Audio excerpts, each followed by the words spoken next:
My name is Arthur Sill, and I was in the Army Air Force for 2.5 years, all of which was in the United States. After high school and about a year of chemistry and so forth at Kent State University, I went to work in the laboratory at the Ravenna Arsenal, where they made TNT bombs. On the first day there, I saw TNT, which is an explosive, and it was in the shape of a bomb sitting on the laboratory bench. And it was near the edge of the bench, and we wondered if it fell off, if it was going to explode.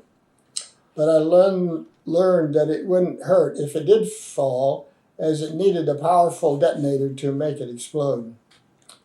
One of our jobs with this TNT was to test its density, and this involved a process which would be frowned upon today.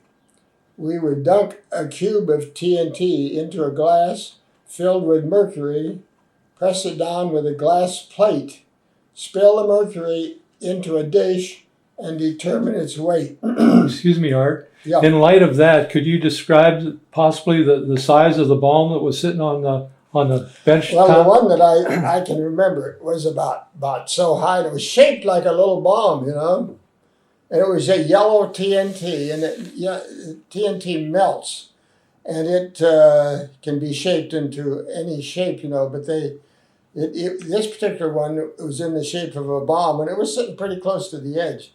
So I wondered if it did fall, but they knew that it wouldn't explode. You mean the sample of TNT was that large? Oh yeah. It was just, then they cut it up into like little cubes, and then they dunked the cube into a glass filled with mercury, and you put that into a dish and you squash it down at the top. So you spill the volume of mercury which the cube occupied. You weigh it. You know the volume and you know the weight. You can determine its density.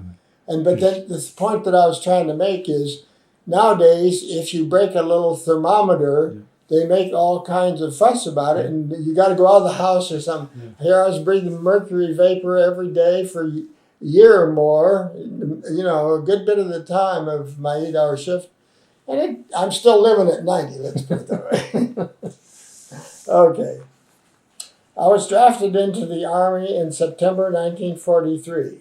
As a new GI, you are issued military gear, lectured on military discipline, and are even shown how to GI a cigarette. This is done to avoid the appearance of ugly cigarette butts all over by removing the paper. You wad up the little hunk of paper, throw it out, and that way you don't see a cigarette all over. Another step in our induction was to get shots. You get into line, and someone on your left and someone on your right each give you shots at the same time. In these days, we learned that one of the new GIs was found to be walking in his sleep, wearing only his shorts, and was about to walk out through the gate. The MP stopped him and sent him to the flight officer the next day. The flight officer told him to tie about 15 feet of rope to himself on going to bed so that he wouldn't do it, so that he'd wake up. From all reports, he didn't do this, but he was not found sleepwalking anymore. Anyway, he didn't get out of the Army this way anyway. After completing the induction process, I was put into the Army Air Force and was sent to Jefferson Barracks in St. Louis, Missouri, for basic training. We get up early in the morning, got in formation, the roll was called, marched to the mess hall, ate breakfast, and then spent the day at many things like close order drill. This meant getting into the formation, marching to the orders by the drill sergeant like forward, march, and so forth, right? March, and so forth. And they said, we wondered why they didn't say march, but I think it was because they could say it nice and loud and authoritatively. Let's stop it. I remember one time we fouled up too much at close order drill, and the sergeant got quite upset, had us go into a tent that evening, and he had to spend his overtime to do it. And he started out with, "I've chewed enough ass to fill this whole tent and more besides." And then he went on from there to do you know what. Other things we did were physical training, map reading, hiking, mail room duty, mess hall duty, guard duty, getting exposed to tear gas, and so forth. And this is the kind of a tear gas gas mask that we would wear. And we would go into a room with this on, filled with tear gas, and then you would take the mask off towards the end of when you could get out the door fairly quickly. So then you could see what tear gas did to your eyes and so forth.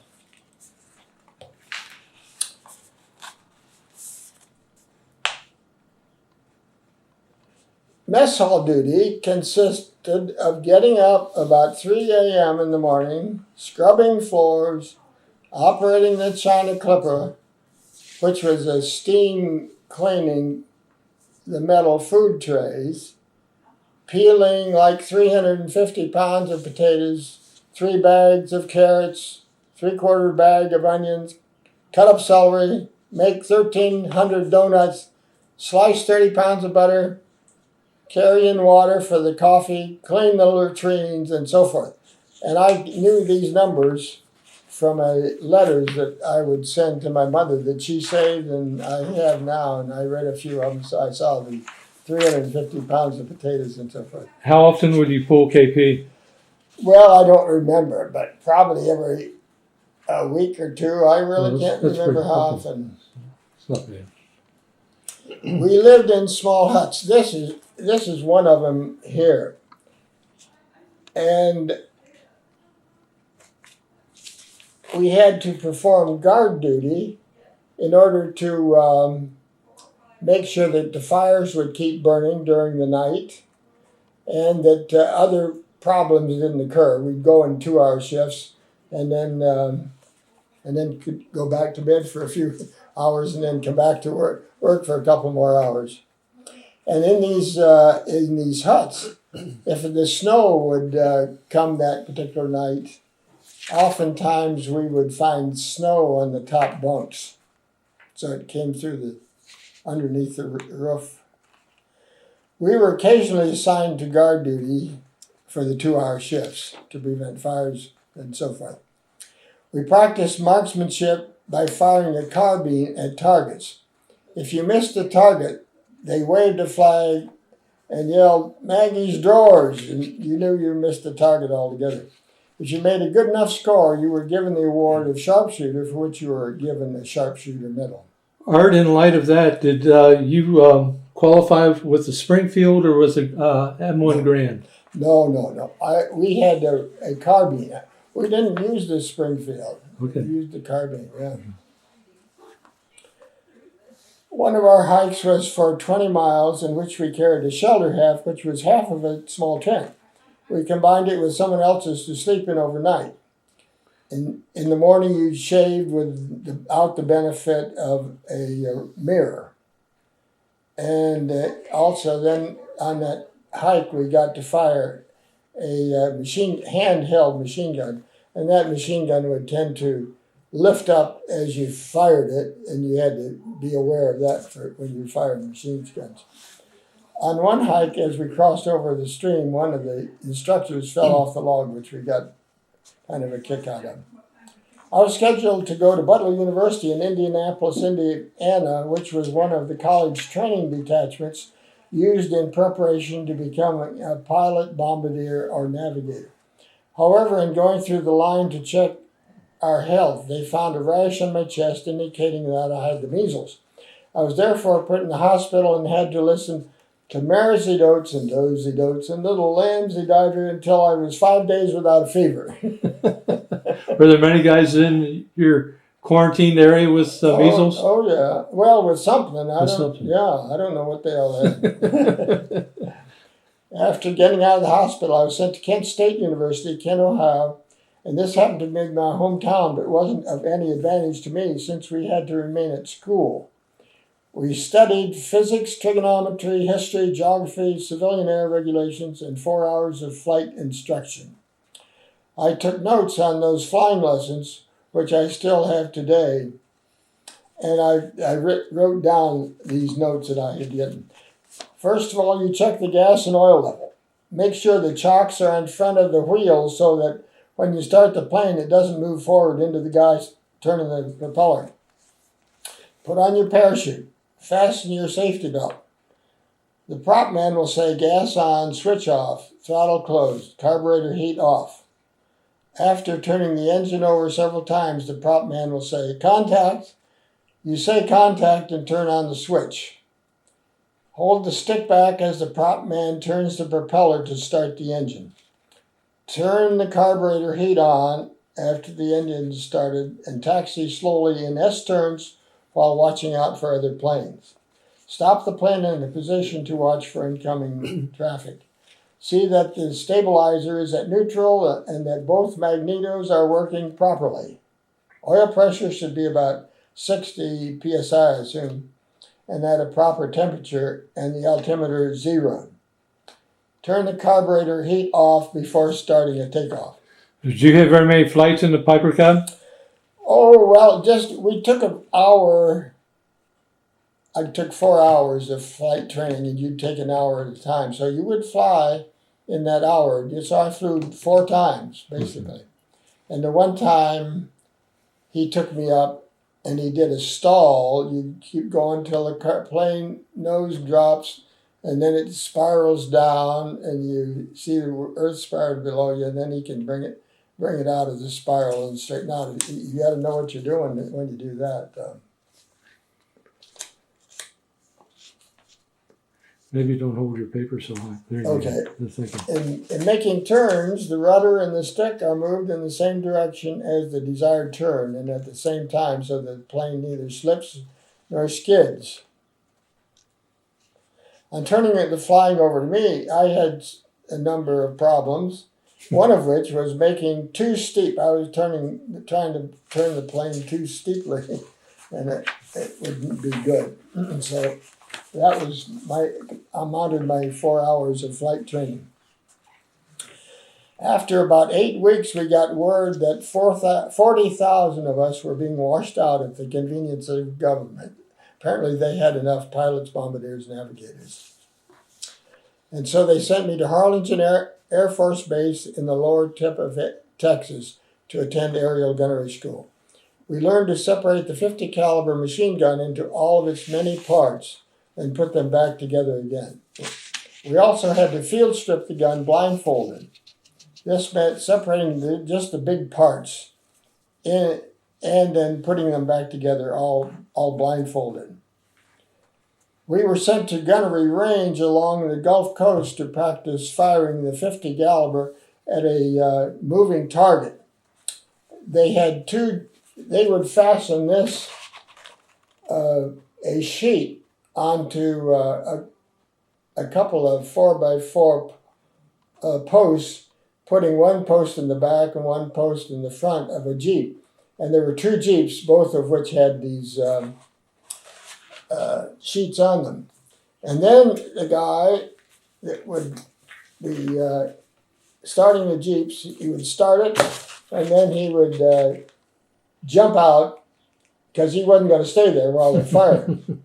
Although they do have a big mound of dirt so that the Jeeps aren't hit by the 50 caliber bullets, but they hit the sheets, hopefully. And the various gunners, and maybe 10 gunners on the firing line, and each of them would be shooting a bullet of a different color. Did I get that right up? And so then when they got done, they could count the number of red bullets that one of the men fired and the number of yellow bullets or blue bullets, so they could see how many times you hit one of the sheets, and thereby tell whether you were qualified in knowing how to lead the target, like you would lead a target in trying to hit the plane.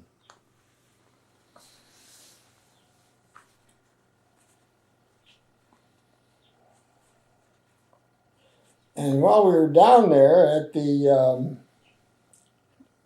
on the Gulf Coast, a number of times the hurricane would come up, and they would have to drive us into the inland post to avoid the being close to the edge of the land where the hurricane would come in. Another training method was to put you in the bed of a truck with a shotgun, and they would drive the truck around a track, and they would put up what do you call them? Clay pigeons, and you would have to lead your target and hit the moving clay pigeon while the truck is moving, so you got the practice comparable to what you might have in an airplane. Another technique was to put you in the rear gunner turret, which would be like the turret in the back of a plane. And they would be a line of these turrets, like is in this picture, and you had two shotguns that you would control by moving the handles on in the turret, and you would try to aim the turret so as to hit the moving clay pigeon and knock it down for practice as a turret gunner. And one time I was told that a man had fired into a neighboring turret because the turrets at that time didn't have a stop, killing the man that was in the next door turret, and we could see the little hole that the gun that the pebbles from the gun had made in hitting that guy.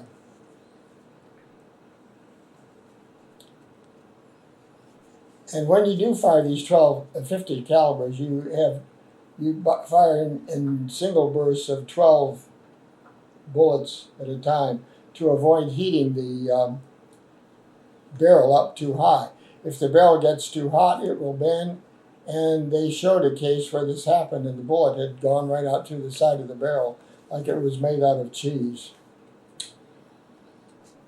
One of the instructors one time was shooting a 50 caliber machine gun, and a bird happened to fly out maybe 200 yards away, and he shot it down. And we were shooting towards the Gulf of Mexico so that they would keep that clear so they didn't be getting hit by the bullets that came out there. My specialty was the Sperry ball, and in my training, we went in the B-24 bombers. The B-24 has 4 1,200 horsepower engines and has from 8 to 14 50 caliber machine guns. And they have 4 turrets, one in the nose, one in the tail, one in the top of the fuselage, one in the belly of the fuselage, and the Sperry ball is the one that's in the belly. The B-24 can carry 7,500 pounds of bombs for over 3,000 miles. The Sperry ball protects the underside of the plane and is a hollow metal ball made of maybe 5 feet in diameter with a door at the top that you crawl through, and you sit on the seat inside. Your feet rest on a thick glass window at the bottom. You would get into the ball after the plane was in the air, and it was cranked down from the floor of the plane until you were underneath. And you couldn't see any of the plane when you get down there. You could just see air like you're floating through air. It was your job to watch for any aircraft and shoot them down with the 250 caliber machine gun, which were mounted through the ball. The ball could be aimed at any direction underneath the plane using 2 handles. There were triggers on the handles to fire the guns. We were trained to lead the target and amount depending on the distance from you. The distance might be estimated from the wingspan of the enemy plane, and we had a book in which they had various planes, and they would give the dimensions of all the different planes that you might come in contact Could we with. just see the cover, please? So that you could estimate how far the plane was, and therefore how far to lead your aim in front of it, so you'd hit it when it got there. Howard, in regards to the glass on the turret, that's plexiglass? Well, it's plexiglass.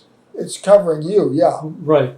But that is new for this time and era, because plexiglass wasn't around until the World War II era, I believe. Well, there was plexiglass in the sides of these turrets, because I saw a hole through one of them. I don't know what it was. Yeah, but I mean, that was like cutting edge technology at that point in time. It could the be. Plexiglass. Okay. Yeah. Yeah. Okay.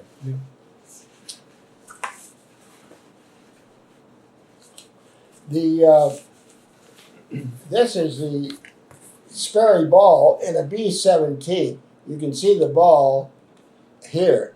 It's pretty small, and it has been. I didn't know of any particular case, but it's said that sometimes the plane, if it gets damaged, like if it can't lower the wheels down, in my case, in the B-24, the Sperry ball is retracted into the body of the plane after you're done with the mission. But it's been known where this ball couldn't be retracted, the wheels wouldn't come down or something, and when the plane had to land, the whole Sperry ball was crushed along with its occupant. Art, would you hold the photo like this for a moment? Oh, did I hold it? If you just put it on the table. Yeah. And you can see maybe the Sperry ball underneath at the. Let me zoom in on it. Yeah, I have it. Can you see it? Yeah. Mm-hmm. Is that enough? Yes, that's fine. No, that's good. Okay. Thank you. And then this is the actual B-24 like we practiced on. You don't see a Sperry ball in there, but in our case, the Sperry ball is up in the body of the plane, and it's cranked down after you crawl in through a door in the top. Would it be about this place where the star is on the side? I think A little forward. I would say it's up around here. Under the wing then, huh? I can't remember exactly. Yeah, sure, sure. Okay, well, thank you.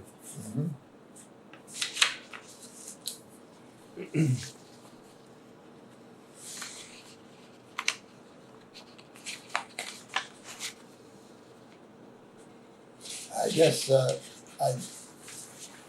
mentioned the book that gives the various lengths of the wings so that you know about how far a plane is that you're firing at.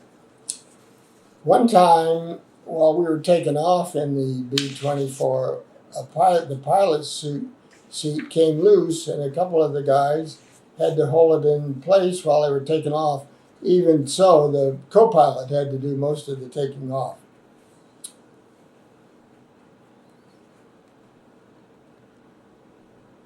You are exposed to considerable noise when you're in this B-24. The sides are all open, so all the engines can be heard very loudly. Well, one time when we went up for a run, I unfortunately had failed to use the restroom before leaving, and nature started calling rather loudly. There are no facilities in these planes, so I had to go over to the flight instructor, yell in his ear the problem that I was having. He looked around and he finally got a magazine for me to use, and he said, when you're finished with it, throw it out the Sperry ball hole. I did just as he told me to. But later on, he came up to me and he said, it's okay now for you to throw it out the Sperry ball. And I told him, I already have thrown it out. So to this day, I wonder what happened to it. I attained the rank of corporal, and each month we stood in line to get paid. And after calling out my serial number, I was paid a total of $66 for the month. I was made a gunnery instructor after finishing the school and remained at this field until after the surrender of Germany and Japan. And since I had played trumpet in the high school, I went over to the 623rd Army Air Force Band, which was stationed at Harlingen, and asked them if they needed a trumpet player. And thus I joined the band for the rest of my Army career. It practiced every morning and marched weekday evenings to the flagpole and played the national anthem as the flag was lowered. On weekends, one of us trumpet players would have to play retreat and to the colors as the flag was lowered. The band would play at various Air Corps functions, and they had a dance band which I played in occasionally at the officers' club and so forth.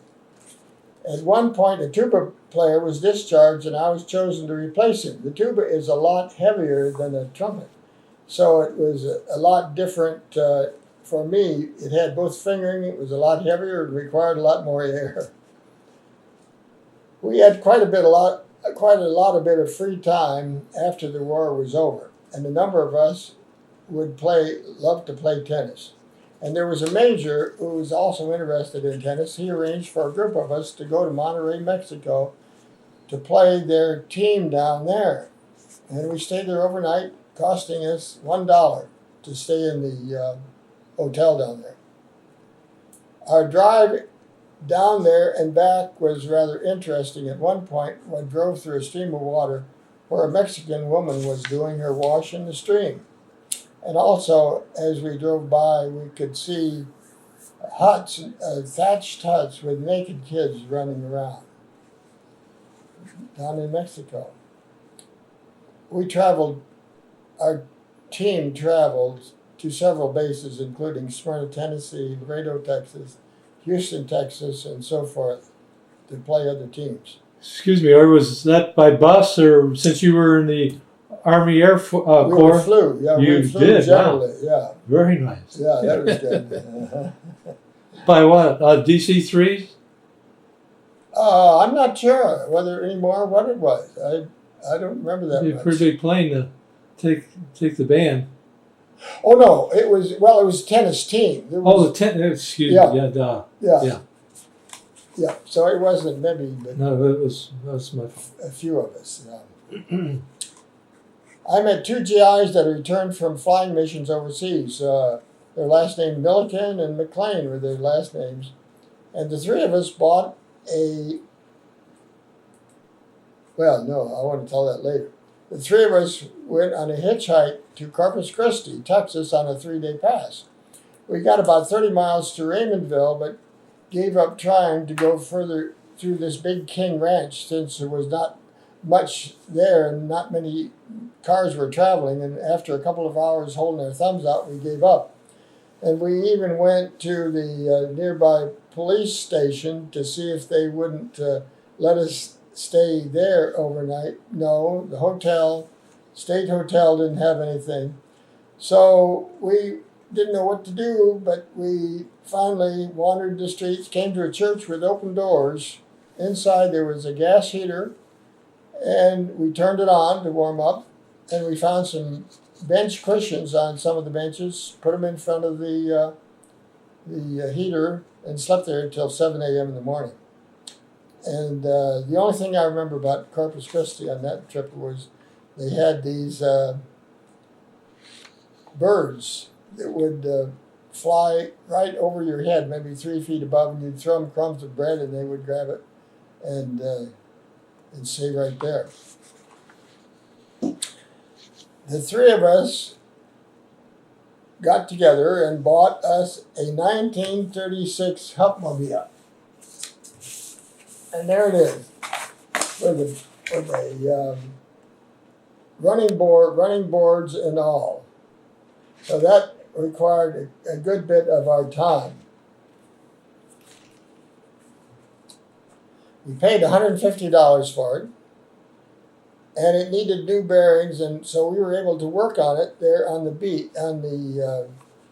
field, and put new bearings and rings in the pistons and so forth. But this car, as you drove it along and it heated up, the brakes would begin to drag. You wanted to stop and let it cool down, but this car had a peculiarity of wanting to start hot, but it didn't want to start cold. So you were between the devil and the deep blue sea if you when you had that problem. Several of us found a nice church which we often attended and would sometimes go to their youth group in the Sunday evening. And of course, there were some nice, pretty girls that would be there, and so we could get a date occasionally too. The town of Harlingen is in a warm climate, and they raise oranges and grapefruit there, which ripen in about January. And we would go on a few occasions to a little town, Matamoros, which is a small little town just over the border into Mexico. The traffic rules there were somewhat different than ours. There were no traffic lights, no stop signs. You got the right of way at an intersection by blowing your horn as you entered it. They had open-air food markets with no protection from flies. Brass items were quite prominent, and they were quite cheap. The town's mayor was called Rosita. She ran a house of prostitution. Mayor. They had a show in which the mayor was the stripper. We looked into several of the vacant rooms, but completed no transactions. The restaurants in Matamoros had delicacies such as venison, frog legs, hot peppers. A friend of ours in Harlingen, a civilian, told us when you eat a hot pepper, you don't touch your lip with it to avoid burning your lip. There was a USO in Harlingen, which we attended, and we enjoyed going to their dances.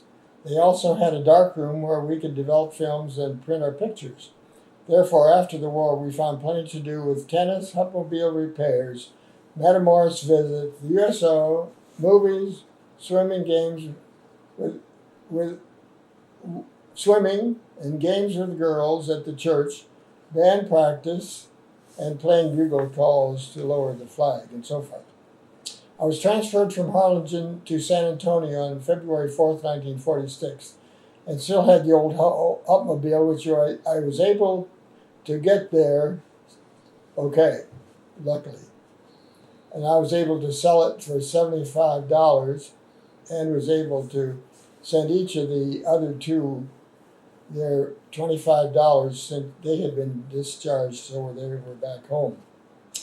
I was subsequently sent to Camp Chaffee in Fort Smith, Arkansas for discharge. On March 14th, 1946, I was given $300 separation pay on discharge, went home to Kent, bought a 1936 Plymouth sedan, black, and of course worked on it too and had some problems with it. My friend Bill Myers and I had long wanted to go to Ohio State University, and both of us had been discharged about the same time. So we took advantage of the GI Bill of Rights, and we drove the old Plymouth to Columbus and walked the streets for several hours and finally found a room that they rented to us, so that we stayed there the rest of our stay at Ohio State. In February 1947, Bill and I decided to go to a dance at Pomeroy Hall. We saw a couple of cute chicks walk in and got up the nerve to ask them to dance. We danced with them all evening and asked them if they wanted to get a bite to eat afterwards. We took them to the White Castle and treated them to 5-cent hamburgers. That almost cooked my goose with my date, Grace Newsom. However, she talked with her sister about it, and her sister said, I might not be such a bad guy after all.